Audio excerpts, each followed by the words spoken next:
यथाग्निर्दाहिका शक्ति रामकृष्णे स्थिता हिया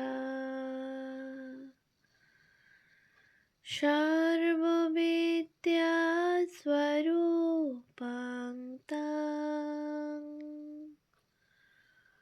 शारदां প্রণমাম্যহম।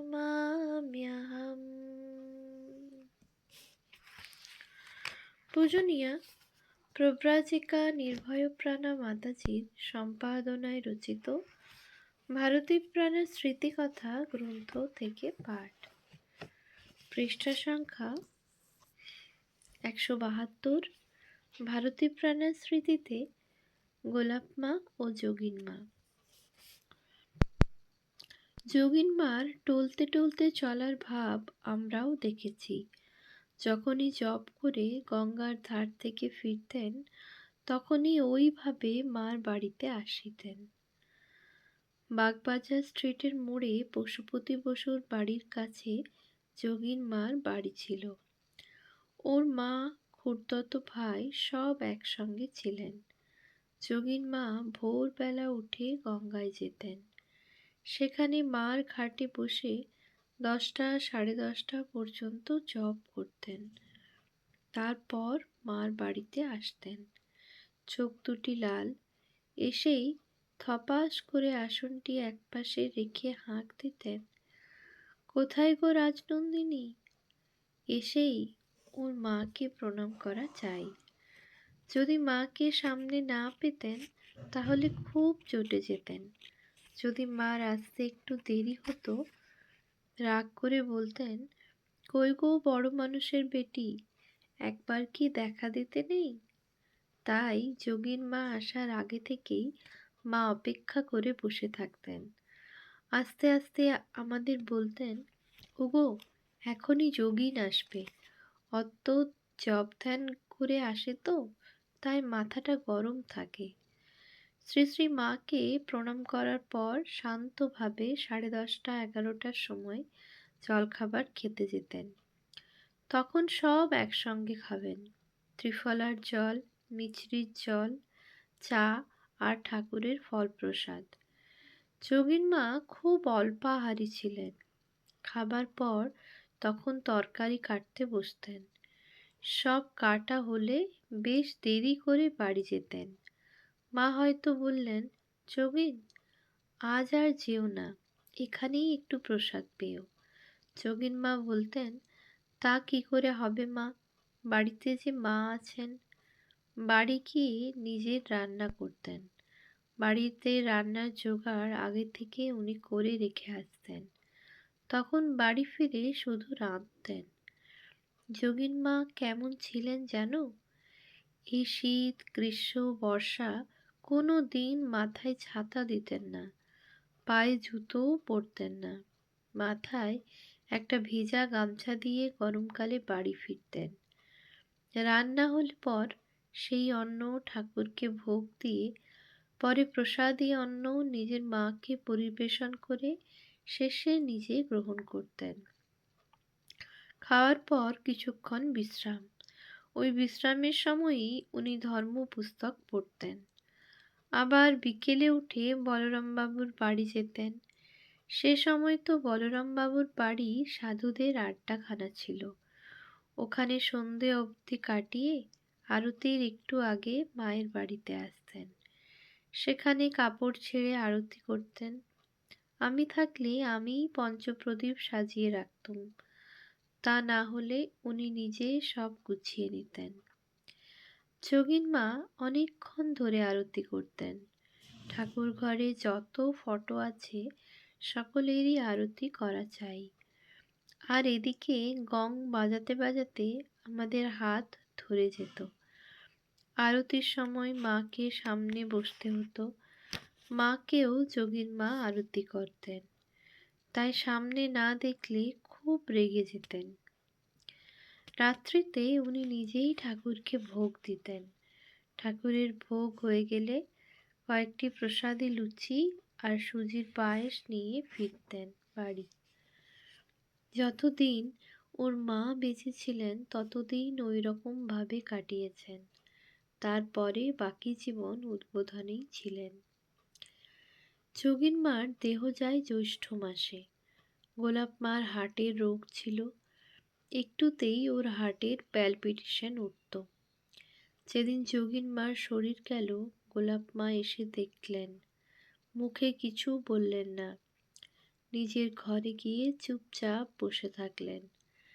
রাত্রিতে সাধুরা কাশী মিত্রের ঘাটে যোগীন মার দেহ নিয়ে গেল, সেইখানেই দাহ করা হয়েছিল। আমি তখন এত জানতুম না যে ঘরদোর সব ধুতে হয়। চুপচাপ বসে আছি। যোগীন মাকে নিয়ে চলে যাবার কিছু পরে গোলাপ মা যোগীন মার ঘরে এসে বললেন, যোগীন চলে গেল, তা ও তো ঠাকুরের কাছে আমার আগেই এসেছিল, তাই ও ঠাকুরের কাছে আগেই যাবে। শুধু এই বলে আবার নিজের ঘরে গিয়ে চুপচাপ বসে রইলেন। শুলেন না, কিছু করলেন না। দাহ করে রাত ৩টের সময় সাধুরা ফিরলেন। যোগীন মার শরীর যাবার পর গোলাপ মা খুব ভেঙে পড়েছিলেন। উদ্বোধনে থাকাকালে আমি রোজ নিবেদিতা স্কুলে পড়াতে যেতুম। গোলাপ মা আমার জন্য খাবার রেখে দিতেন, স্কুল থেকে ফিরে এসে খেতুম। একদিন উদ্বোধনে চিংড়ি মাছের মালাইকারি হয়, সেই খেয়ে পরদিন আমার ফুড পয়জন হলো। আমাকে খুব অসুস্থ দেখে গোলাপ মার হার্টের প্যালপিটেশন শুরু হয়ে গেল।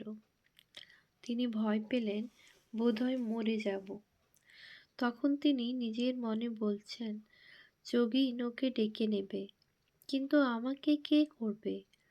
ডাক্তার দুর্গাপদবাবু এলেন। ওর চিকিৎসায় ক্রমে সুস্থ হয়ে উঠলুম, কিন্তু শরীর খুবই দুর্বল হয়ে পড়াতে দুর্গাপদবাবু শরৎ মহারাজকে বললেন, সরলা কিছুদিন বাইরে ঘুরে আসুক, তা না হলে শরীর ভালো হবে না। মহারাজ ডাক্তারের কথায় সম্মতি দিলেন। আমার কাশী যাওয়ার কথা শুনে গোলাপ মার আবার চিন্তা শুরু হলো। ও যদি কাশী যায় তবে আমার কে করবে? গোলাপ মাকে কথা বলতে শুনে শরৎ মহারাজকে এসে বললুম, মহারাজ, গোলাপ মা এরকম বলছেন, আমি কাশী যাব না। আপনি এখানেই আমাকে ওষুধপত্র কিনে দিন, আমি তাই খাবো। শরৎ মহারাজের শরীরও তখন ভালো যাচ্ছিল না, তাই উনি আমাকে বলেন, সরলা, তুমি যখন গেলে না, তাহলে আমি কিছুদিন কাশী থেকে ঘুরে আসি। মহারাজের নির্দেশ ছিল, যদি গোলাপ মার শরীর খুব খারাপ হয় তাহলে মহারাজকে যেন সঙ্গে সঙ্গে খবর দেওয়া হয়। মহারাজ কাশী যাওয়ার কয়েকদিন পরেই গোলাপ মার শরীর খুব খারাপ হলো। এদিকে গণেন মহারাজ আমাকে বলে রেখেছেন যে মহারাজ সবেমাত্র গিয়েছেন আর ওর শরীর ভালো নয়, তাই কোনো খবর যেন না দেওয়া হয়। ইতিমধ্যে দেবেন মহারাজ একদিন উদ্বোধনে এসেছেন। সেদিন রাত্রে তার কাশী যাবার কথা। উনি তো কাশী পৌঁছেই মহারাজকে গোলাপ মার গুরুতর অবস্থার কথা জানালেন। শোনামাত্র সেই দিনের ট্রেনেই শরৎ মহারাজ উদ্বোধনে ফিরে এলেন। শরৎ মহারাজকে দেখে গণেন মহারাজ আমাকে খুব বকাবকি করতে লাগলেন। উনি ভাবছেন আমিই খবর দিয়েছি। অবশ্য মহারাজ আসাতে ভালোই হয়েছিল, গোলাপ মা আর মাত্র ৭-৮ দিন ছিলেন। উদ্বোধনে যে ঘরে সত্যেন মহারাজ স্বামী আত্মবোধানন্দ ছিলেন, সেই ঘরে গোলাপ মা থাকতেন। যেদিন গোলাপ মার শরীর যায় তার আগের দিন অবস্থা খুব খারাপ হলো। সকাল থেকে সে কি খিঁচুনি। কবিরাজ এসে দেখে বললেন, আজ রাত্রির পর আর টিকবেন না। বিকেলের দিকে শরীর একটু আগের চেয়ে সুস্থ হলো। গোলাপ মার ঘরে শ্রী শ্রী মার একখানা বড় ছবি ছিল, সেই ছবির দিকে হাত জোড় করে গোলাপ মা বলতে লাগলেন, মা, কাল তোমার জন্মদিন, দেখো আমাকে যেন ঠিক রেখো। শরীরের কি অবস্থা যাচ্ছে, তার মধ্যেও গোলাপ মা সব সময় বলে চলেছেন, জয় রামকৃষ্ণ, জয় রামকৃষ্ণ। তখন তো মার উৎসবে অনেক লোক প্রসাদ পেত, মেয়েরা উদ্বোধনে আর ছেলেরা বেলুর মঠে। গোলাপ মার অবস্থা দেখে মহারাজ নিবেদিতা স্কুলে মেয়েদের প্রসাদের ব্যবস্থা করলেন। উদ্বোধনের মায়ের বাড়িতে যথারীতি ষোড়শোপচারে পূজার ব্যবস্থা হলো। পূজার দিন সকালে গোলাপ মা আগের দিনের চেয়ে একটু ভালো আছেন। সকালে উঠেই আমাকে বললেন, সরলা, আজ তোমাকে আমার কিছু করতে হবে না, আজ তুমি মার কাজ করো। আর মহারাজকে বললেন, শরৎ, আজ এখানেই মায়ের ঘরে একপাশে আমার বিছানাটা একটু করে দাও, এখানেই বসে থাকবো। মহারাজ ওইভাবে মার ঘরেতেই বালিশের উপর বালিশ দিয়ে উঁচু করে গোলাপ মার বিছানা করে দিলেন। আর আমি সকাল থেকেই মার পুজোর জোগাড় করলুম। শুক্তো থেকে শুরু করে সমস্ত তরকারি কেটে দিলুম। মহারাজ আগে থেকেই দুটি গাড়ির ব্যবস্থা করে রেখেছিলেন, মহিলা ভক্তেরা যাতে নিবেদিতা স্কুলে গিয়ে প্রসাদ পেতে পারেন। মার পূজা বেশ ভালোভাবে কেটে গেল। বিকেলে বেলুড় মঠ থেকে হরিহর মহারাজ বাসুদেবানন্দ উদ্বোধনে এলেন। উনি গোলাপ মাকে জানালেন যে মঠে মার উৎসব বেশ ভালোভাবে মিটে গেছে। বেলা 4টের সময় গোলাপ মা বলে উঠলেন, আমার শরীরটা কেমন করছে। আমি বললুম, আপনি সারা দিন কিছু খাননি, এখন একটু প্রসাদ খান। এই বলে একটু ফল প্রসাদ দিলুম। উনি মাত্র 1 কোয়া কমলা লেবু খেলেন। মার ছবির দিকে তাকিয়ে বললেন, মা, তোমার পূজা তো হয়ে গেল, এবার তুমি যা করার করো। জানো, এই কথা বলার সঙ্গে সঙ্গেই কি খিঁচুনি শুরু হলো, ক্রমেই তা বাড়তে লাগলো। তবু এরই মধ্যে অবিরাম বলে চলেছেন, জয় রামকৃষ্ণ, জয় রামকৃষ্ণ। আমি ওকে দুহাতে ধরে রাখতে পারছিলুম না। আমার কোমর, পিঠ সব যন্ত্রণায় যেন ফেটে যাচ্ছিল। আমি একা। উৎসবের শেষে সবাই তো ফিরে গেছেন। মহারাজেরও শরীর ভালো নয়। সারা দিন পরিশ্রমের পর উনিও একটু বিশ্রাম করতে গেছেন। রাত 12টার সময় মহারাজ গোলাপ মার ঘরে এলে আমি বললুম, মহারাজ, আপনি একটু থাকুন, আমি আর পারছি না। মহারাজ বললেন, হ্যাঁ, তুমি একটু ওই ঘরটিতে শুয়ে যাও। আমি তখন খাটে এসে কম্বল মুড়ি নিয়ে শুলুম। পৌষ মাস, বেশ ঠান্ডা পড়েছে। খানিকক্ষণ শুয়ে আবার এসে মহারাজকে বিশ্রাম করতে ছাড়লুম। এইভাবে সারা রাত কাটল।